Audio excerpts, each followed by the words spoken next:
This is the male superb bird of paradise. And while he might not look all that superb at first glance, he's capable of one of the most jaw-dropping transformations, which is unrivaled even among the other shape-shifting birds of paradise. People who've seen this display have called it everything from a space alien to my personal favorite, a psychedelic smiley face. But how do we get here? How does he go from something otherwise bird-like into something so unusual and extremely different? In order to better understand what's going on, we need to become more familiar with the basic parts of this bird. The most obvious, of course, is this delta-shaped iridescent breast shield. And that, of course, becomes one of the key features of the ultimate transformation.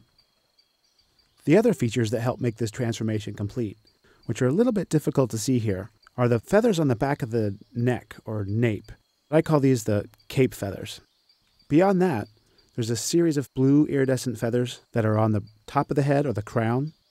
And then there's another set of feathers that really makes the illusion complete. These special feathers that emanate from the sides of the bill.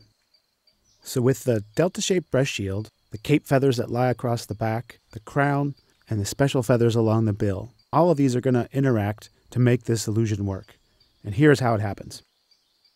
When he sees a female coming near his display site, one of the first things he does is lift his iridescent breast shield up and extends it out. He also pushes the iridescent feathers on the top of his head forward so that they're also visible to the female. Now here is where the real transformation begins. He takes those feathers that are lying across his back, the cape feathers, and he rolls them forward so that they form this black cone or ovoid shape that's framing the breast shield and the crown feathers. When the cape is pushed forward, he actually lifts his head up so that his bill bisects the blue iridescent feathers of his crown. So now you have two parts of these crown feathers that have been divided by the bill. Now here's where the real illusion takes hold, because it's these little feather tufts that come off the sides of the bill that curve around at that point and actually make the crown feathers look more circular, like eye spots.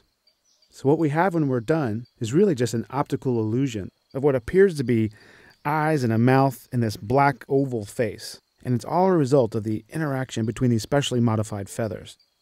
Now if we move away from the female's perspective in the front and take a look at the bird from the side, we can actually see how all these components are working together to create this fantastic transformation.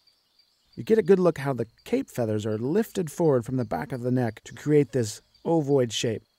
And you can clearly see where the tufts extend off the sides of the bill to create those eye spots.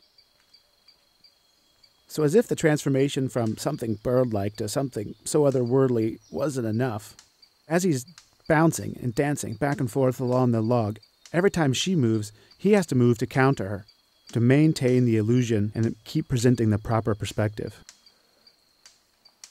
So when the female goes to the other side here and stops, this presents a really interesting opportunity for us, because we can actually see something that the female never gets to see.